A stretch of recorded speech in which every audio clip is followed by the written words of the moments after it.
Hello et salut à tous, aujourd'hui on se retrouve pour une nouvelle vidéo sur ma chaîne YouTube, une vidéo qui change un peu de d'habitude parce qu'on se retrouve dans une toute autre ambiance, une ambiance qui n'a pas forcément été abordée sur ma chaîne YouTube, tout simplement parce que aujourd'hui on va parler de paranormal.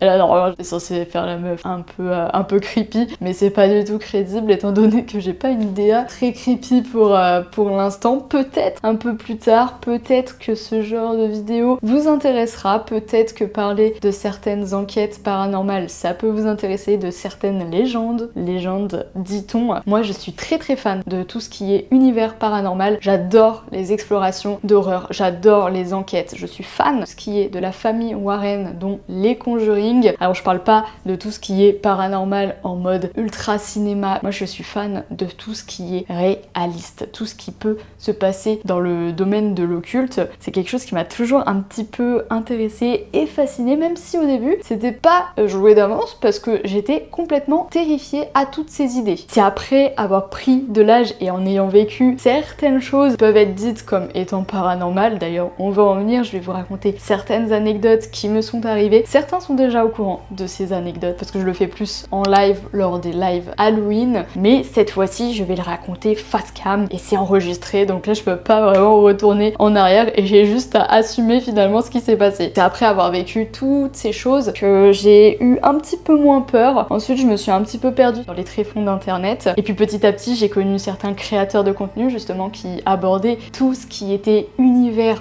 paranormal. Et oui, j'ai encore parlé d'elle, Jill, évidemment. Notre bonne vieille Jill à qui moi je suis extrêmement fan de tout son contenu. Mais je vais pas faire la groupie pour aujourd'hui. Je vous épargne tout ça parce que je coltine tout le monde à chaque fois sur Twitch concernant Jill. Mais tout ce qui est de ses enquêtes paranormales, comment elle raconte tout ce qui est paranormal, ça me fascine. En plus de ça, il y a une autre chose qu'on partage, c'est tout ce qui est domaine de la spiritualité. Mais là, on n'est pas là pour parler de spiritisme ou quoi que ce soit. Là, c'est encore autre chose. C'est d'autres croyances. C'est libre à chacun. Donc aujourd'hui c'est full paranormal, à savoir si vous croyez à tout ça, si vous n'y croyez pas. S'il y a une raison scientifique, dans tous les cas moi je suis là juste pour partager ce qui s'est passé dans ma vie. Alors pour commencer et se mettre un petit peu dans le bain, ça a commencé assez jeune, ce rapport avec le paranormal, parce que tout a commencé lorsque j'avais 7 ans. Avec mes parents on est passé d'un appartement de ville à une grande maison de campagne, vieille maison où ça va, elle est pas si vieille que ça, mais au niveau de l'histoire du terrain on est quand même assez chargé. Enfin, moi je l'ai su un petit peu plus tard. Vieux endroits où avant il y avait des anciennes fermes, il y avait plein de choses comme de ce style là. Mais bon, quand nous on est arrivés, 30 maisons, on passe d'un je sais pas combien de mètres carrés à moins de 100 mètres carrés à un truc qui est énorme, une maison gigantesque vraiment qui est restée dans son jus. Vous savez, les vieilles cuisines, les vieilles moquettes dans les chambres, le fait que la cuisine soit à l'étage et pas en bas. Enfin, pour moi c'était complètement lunaire qu'on arrive dans une maison de la sorte. Donc déjà à ce moment là, j'avoue que alors moi j'ai eu une bonne accroche avec la maison, enfin moi j'aimais bien cette atmosphère là. Avec mon frère on a choisi des chambres précises et j'ai choisi une chambre. Mais à partir du moment où on a emménagé dans cette maison, c'est là que j'ai commencé à avoir énormément de terreurs nocturnes. Mais quand je dis des terreurs nocturnes, c'est en mode à 7 ans, je rêvais sans cesse, je faisais exactement tout le temps le même cauchemar qui était d'une jeune femme qui était poursuivie par un homme avec un fusil de chasse et qui tire. Donc soit je me réveillais avant, qui tire et du coup j'étais complètement en angoisse, soit pas du tout, et c'était tout le temps le même cauchemar. Petit à petit, au fil du temps, je commençais à avoir un peu plus de détails sur ce cauchemar. Je connais pas parce que du coup à 7 ans on n'est pas trop confronté à tout ce qui est armes. Même mon père quand il regardait des films violents, j'avoue que moi je ne regardais pas, enfin j'étais pas devant la télé. Donc petit à petit, j'ai même carrément, il y a une période où je n'ai pas pu dormir dans ma chambre. Je ne saurais pas comment décrire, mais toute cette partie d'enfance, j'ai senti comme le fait que j'étais pas seule. J'étais jamais seule, même quand j'allais à l'école, j'étais pas seule. Une présence lourde avec moi. Et je me souviens avoir fait de la nuit des rêves et où je visualisais justement cette jeune femme qui prenait un coup de fusil. Et je comprenais pas, donc je réveillais ma mère. Franchement, mes parents, ils en pouvaient plus. Ils étaient en mode, mais qu'est-ce qui se passe? Qu'est-ce qu'on va faire? Pendant des années, j'ai vécu avec ça. Et une rencontre hasardeuse a fait que on a croisé le chemin d'une personne qui fait un peu comme la famille Warren. Et là, vous allez me dire, what the fuck? C'est des des personnes qui justement viennent nettoyer les maisons de façon énergétique. Et là, elle a dit comme quoi, effectivement, il y avait eu sur le terrain, justement, une jeune femme qui s'était fait battre à mort, tuée par son père parce qu'elle était tombée enceinte. Et ce moment-là, j'ai fait what the fuck. Alors toute mon enfance, j'ai fait le même cauchemar qui finalement s'est avéré être une véritable histoire. Et j'étais tellement terrifiée à ces périodes-là, j'étais tellement en mode non, c'est pas possible, c'est moi qui ai inventé. Le peu de fois où je l'ai raconté aux gens autour de moi, elles me traitaient de folle. Et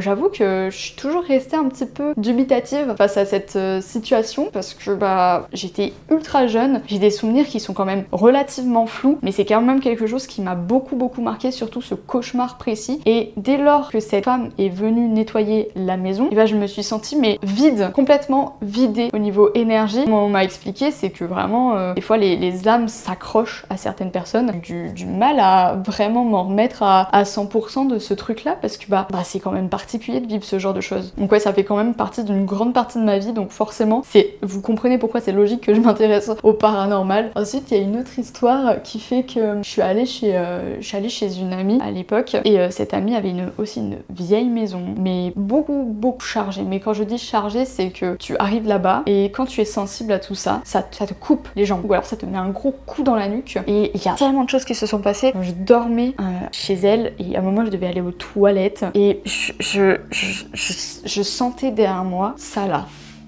Vous savez, quelqu'un qui traîne des pieds comme ça. Et ça, j'ai jamais aussi pu l'expliquer. Même elle disait comme quoi elle vivait tout le temps des choses. Elle s'est même réveillée un matin avec des griffures dans le dos. Et je me suis fait non, c'est hard. Elle a préféré aller vivre chez sa maman parce que cette maison était complètement... Mais je pense que niveau énergie, c'est hardcore de ouf. Sachant que la maison, vraiment dans le cliché excellent, c'est qu'elle est au milieu de nulle part. Quand c'est la nuit, il n'y a plus aucun bruit. Il y a juste les bruits de la maison. Et tu ressens un truc, tu sens vraiment une gêne. Je vais vous raconter la dernière histoire qui du coup j'ai pas du tout vécu seule non plus, hors cette amie là, c'est quelqu'un d'autre. J'étais avec ma meilleure amie et donc ce qui se passe c'est qu'elle est chez moi comme tous les soirs et tout, elle est dehors, donc elle est en train de fumer et donc moi je discute avec elle tranquillement et puis d'un coup au fond de mon jardin, alors que mes parents ont un grand jardin, il y avait une cabane et au niveau de cette cabane là on discute et là on entend du bruit, et quand je dis du bruit c'est vraiment du bruit qui ressemble en fait à un animal qui est au fond. Moi naturellement je me dis c'est mes chats. Je sais pas ce qui se passe mais on voit une sorte d'ombre dans le jardin, mais quand je dis une ombre qui est à quatre pattes, mais pas qui est à quatre pattes mais qui ressemble à tout sauf une forme humaine. Et c'est là que je me suis dit mais what the fuck. Alors là on a cru à l'hallucination collective, je pense qu'on y croit encore. Lou, si tu passes par là, je pense qu'on est toutes les deux en mode on a vécu une hallucination collective parce que c'est pas possible autrement, parce que le truc pour nous ressemblait à... Alors il y a peut-être des personnes qui s'y connaissent à tout ce qui est créature paranormale, mais pour vous décrire la chose, c'est une sorte de moignon humain, genre une tête, un buste et juste des moignons comme ça qui se déplacent. La vision d'horreur, genre t'es dans le film d'horreur dans son excellence, on voit ça, je suis tétanisée, alors que j'étais quand même avancée à cet âge-là et j'étais habituée à tout ce qui était paranormal parce que même tout au long de ma vie après dans ma maison il y avait des trucs qui se passaient. Encore à l'heure actuelle quand je vais là-bas, la maison elle est trop creepy en vrai, genre je pense carrément dans ma propre maison je peux faire une enquête paranormale. Il y a trop de choses qui se passent et là j'ai eu super peur. Même Lou qui sait que je suis à l'aise avec tout cet univers là m'a dit meuf là tu t'es complètement décomposée, là ça va pas du tout. Donc on est rentré et puis on est ressorti et je sais pas, on a senti un moment genre quand on est ressorti genre sous la table et tout, là on a fait c'est bon stop, on rentre et on se casse, on se casse, on va dans ma chambre, on s'enferme, je sais pas ce qu'on fait mais horrible.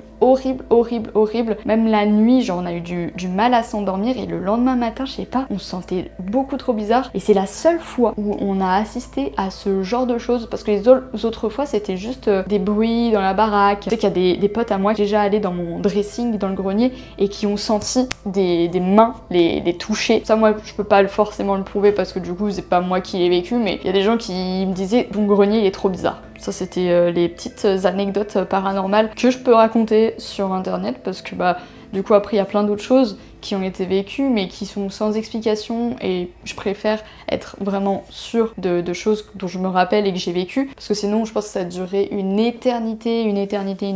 Après moi ça fait quelques années aussi que je me suis beaucoup coupée de tout cet univers de l'occulte. J'essaie de retrouver peu à peu parce que je m'intéresse quand même énormément, mais j'avoue que c'est quand même quelque chose dont il faut se protéger, il faut s'y connaître un minimum, et niveau énergie c'est pas forcément aussi le mieux, donc j'ai préféré jouer la carte de l'ignorance, même si j'avoue que parfois j'aimerais bien retrouver un peu ce goût de comprendre, enfin pas forcément comprendre, mais vivre les choses, échanger peut-être avec dans l'ordre d'enquête. J'avoue que ça c'est quelque chose qui me botterait pas mal. Peut-être que plus on évoluera sur cette chaîne, plus je pourrais vous proposer d'autres types de contenus à titre de paranormal, peut-être vous raconter aussi quelques histoires qui m'ont fascinée moi quand j'étais un peu plus jeune. Je sais pas si ça vous intéresse le paranormal, si vous y croyez ou pas du tout. En tout cas de toute façon ça c'est libre à chacun, encore une fois, parce que moi je ne jugerai jamais quelqu'un qui n'y croit pas, et à l'inverse quelqu'un qui y croit. Chacun ses croyances, chacun son truc là-dedans. Juste je trouve ça intéressant de pouvoir mettre le côté un peu terre à terre et le côté plus oui on croit au paranormal, le côté aussi mais des personnes qui sont plus vachement côté genre même spiritualité, passeur d'âme, tout ça. Moi ça me fascine de ouf, tout ce qui est pendule, tout ce qui est alors table de Ouija, jamais de la vie, ne faites jamais ça j'ai jamais fait, et heureusement, parce que le nombre d'histoires que j'ai entendues à ce sujet là c'est vraiment terrifiant de ouf. J'ai une histoire en particulier, je pense, si vous voulez des histoires sur la table de Ouija, tout ce qui est autour de la table de Ouija, n'hésitez pas à me le faire savoir en commentaire. En tout cas moi j'espère que vous avez regardé cette vidéo la journée et pas la nuit, parce que sinon vous allez avoir complètement peur, ou pas du tout, vous allez juste vous dire putain mais elle est complètement crazy. Elle est crazy cette meuf, elle est crazy, qu'est-ce qu'elle nous raconte là, qu'est-ce qu'elle nous baragouine. Ça c'était un autre aspect de ma vie, parce que j'aime beaucoup cet univers là. En tout cas moi je vous fais des gros bisous, prenez soin de vous, faites attention à vous, et surtout très important, protégez-vous peu importe le contexte. Ciao.